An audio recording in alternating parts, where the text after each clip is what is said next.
My guest today is one of the most important women in television and indeed all the known fantasy world. Her resume is impressive to say the least, with credentials including the Queen of the Andals, the Rhoynar, and the First Men, Queen of Meereen, Lady Regent of the Seven Kingdoms, Breaker of Chains, and Mother of Dragons. I'm talking, of course, about Daenerys on HBO's Game of Thrones, played by Emilia Clarke.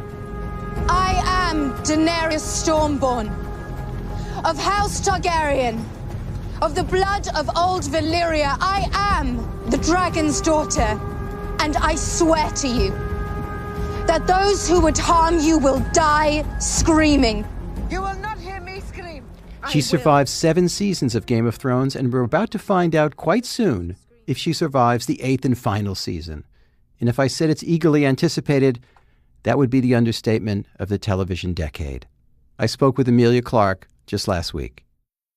Emilia, I have to tell you, I kind of grew up as a journalist at the Washington Post, and of course, all I ever wanted to do was break a story bigger than Watergate. So do me a big solid and tell me the entire ending plot for Game of Thrones. Well, I mean, it's all I want to do. Genuinely, all I want to do is just tell people. It's like this thing when you're stood on top of a skyscraper and you're like, I'm just going to throw myself off. I'm going to throw myself off this building.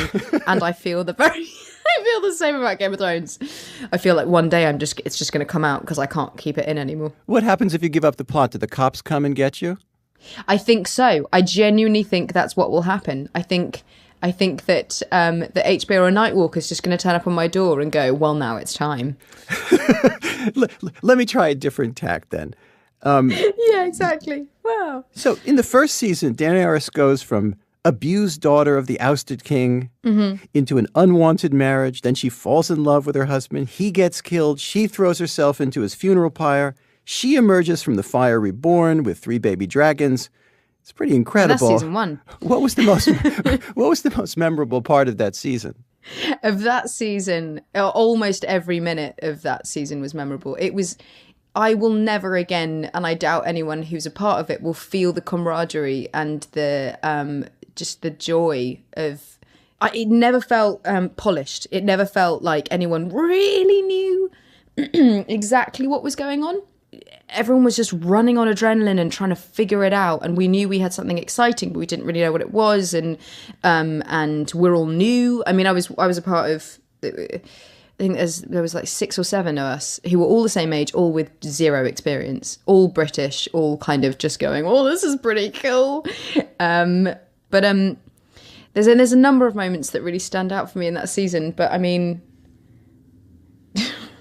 walking into the fire actually was because I kind of set myself alight a little bit. You did? Because I was so earnestly trying to do everything that anyone would ever want me to do because I just didn't want to mess up. Wait, did you get burned? Well, so I walked into the fire and I just never forget everyone being like, stop! Because we'd built a fire. We built a real fire and there were these flame bars that I could walk through to sort of simulate it looking like me walking into this fire completely. But in the middle was the real fire. So I just kept walking because I thought someone would tell me. You should not do that. And I just never forget there's this metal ring on my costume and it just started to get burning hot. And then my costume was quite, I'm pretty sure we sprayed it, but it was quite flimsy. And I just remember a little tiny bit of it just went poof, and caught, and I was like, oh, I need to put that out. Oh, I'm in the middle of a fire. But all the crew and everyone involved was screaming for me to get out. And I don't know. I was just sort of in the moment. So, Emilia, the filming of this ends after the first season. You go home to London. Yes. You visit with your parents in Oxfordshire. You described this in your NewYorker.com article. And then on a fine February day, you do what people do. You go to the gym. You're going to work out with your trainer. Mm-hmm. And you're sitting there in a locker room and you're overcome. What happens?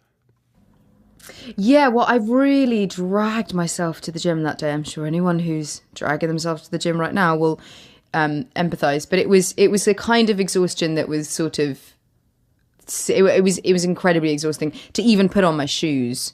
And then I'm doing the plank, and I suddenly get this unbelievable pain that felt very much like an elastic band around my brain.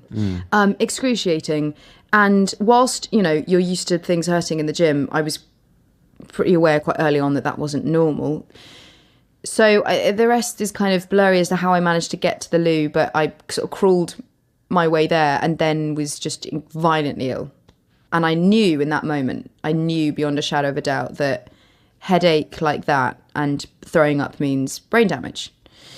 So I just kind of went into fighter mode, DEFCON 5. It was, I was trying to move every part of my body that I could and trying to kind of at every point ask myself questions of, where are you? What's your name? What are your parents' names? What date is it? Think of a line from the TV show you've just finished filming.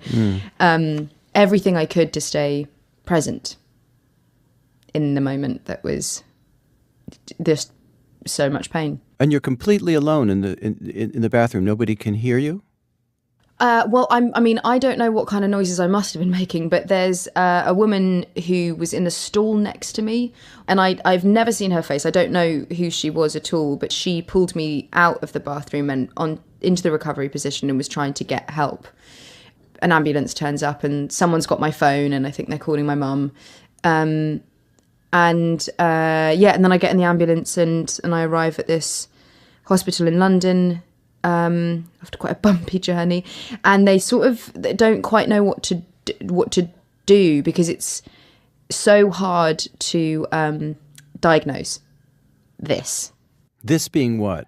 This being a brain hemorrhage. Yeah. So I had bleeding on the brain. So the surgery you had was not a craniotomy. They did not open up your skull. They go in through a femoral artery. Yes. And a kind of wire goes up and around and up miraculously to your brain, and it seals things off, and out you come. And you had this. It took some hours. And then you wake up. Mm-hmm. What did the doctors tell you about your prognosis? What could you expect?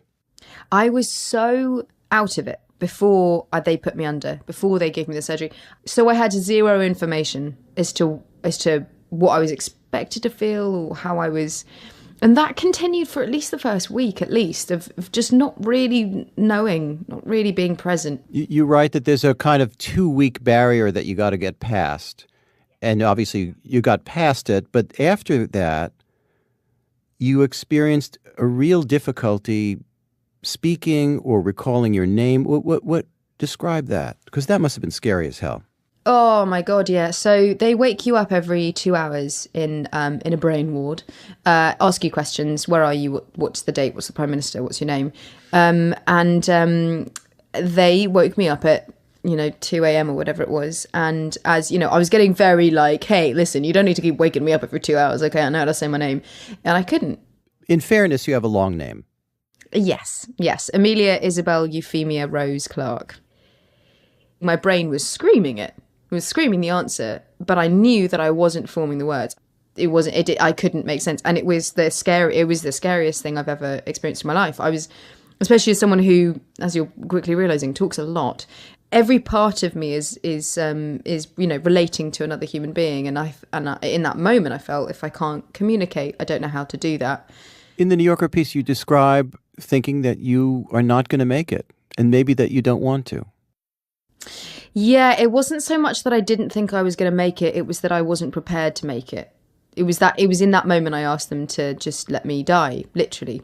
It was one thing being, having the bleed and getting over it and trying to figure out what my life would be. But having that as a thing that I would have to live with for the rest of my life, in that moment, I just wasn't ready to carry on.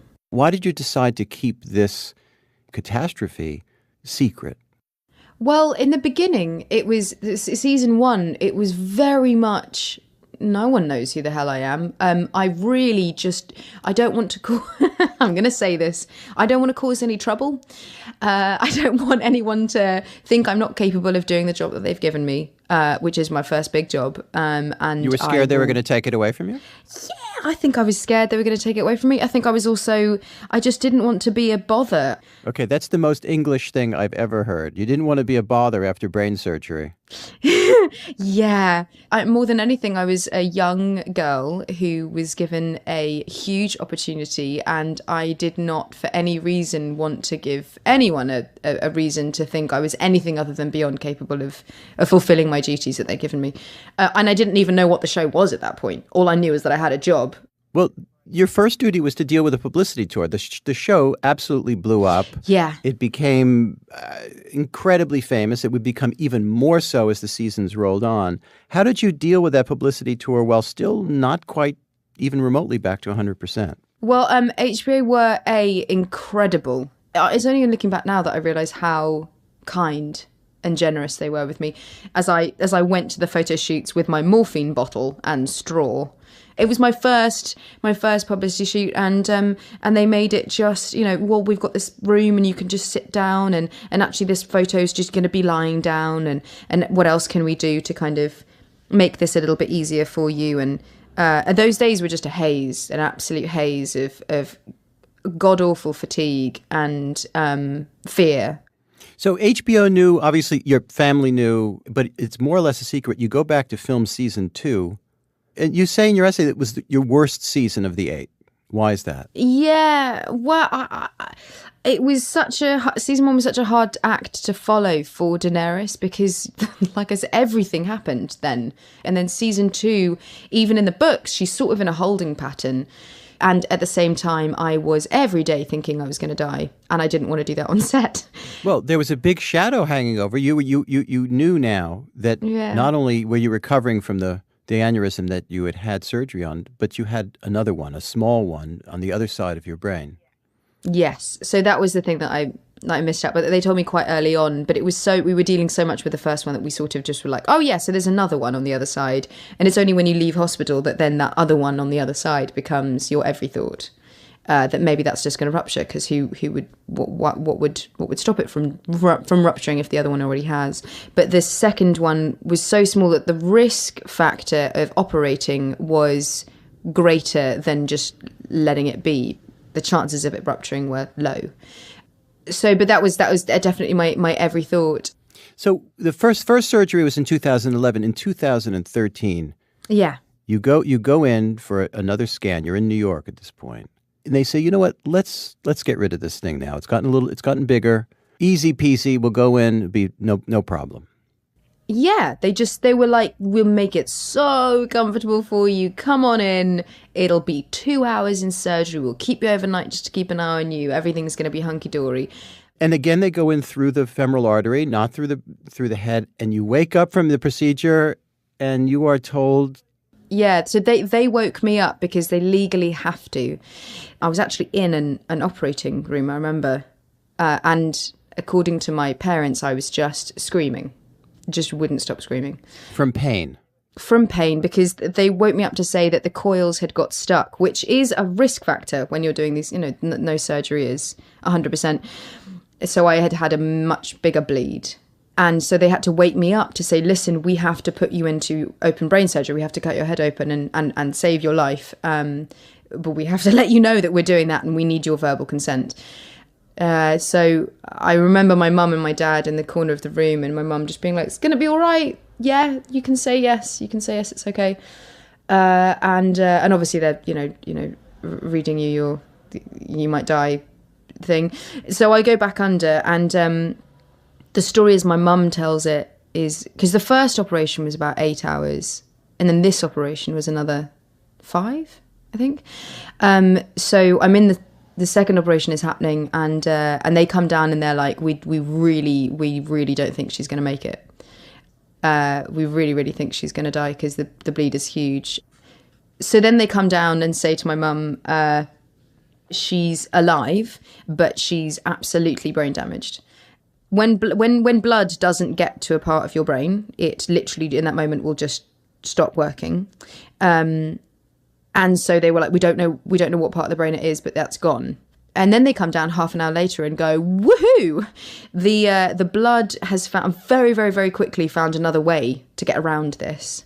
And so whatever this bit of her brain is that's gone. We've had a real look, and we don't really know what abilities it might be. It might be her concentration. It might be her peripheral vision. It might be, as I like to joke, her taste in men. But she's alive, and she, the major parts of her brain that could have been damaged have not, by some miracle. And then I wake up. Now, the recovery you describe in the piece is even worse than last time. More pain, more prolonged. And it goes on quite a long time. But do you recognize in yourself any deficits other than joking around about taste in men? So in the beginning, when I was still at hospital, they asked me to draw a clock, and I couldn't. I thought I was drawing it perfectly, but I had drawn it the wrong way around. And I just, the overriding thing that happened immediately after this one, that was different to the first one, I couldn't look anyone in the eye, including my parents. Why is that? I think blind fear, because it felt like a bit of me was just gone forever. And I didn't know who would be looking back. I don't know if that makes any sense, but did you sense in the eyes of others when you were looking at them, or hard as it was, that they were terrified worried for you or worried? Yeah, sure. Yeah, I remember my dad saying to my mum later, he was like, there was a minute there I thought she was bipolar.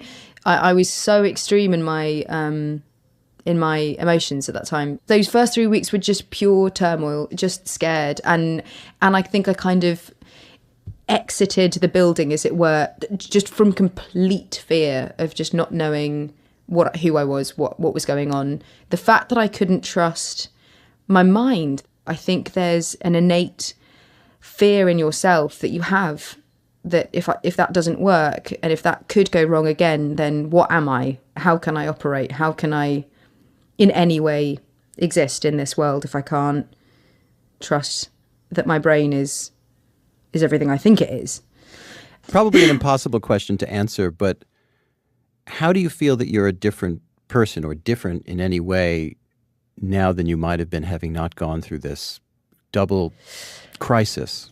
It's funny, I didn't finish thinking, woohoo, carpe diem, let's jump off the cliff and let's do the bucket list now. Right. I had the exact opposite. I thought I was going to die every day. So I just feel more aware of the smorgasbord of things that life has to offer you. Be it, dragon riding fame, or be it life-threatening brain damage. I feel that it's taken me, this amount of time to fully appreciate all that lies in between those two things. Emilia Clarke, thank you so much, and good luck to you. Thank you. Thank you so much. Thanks.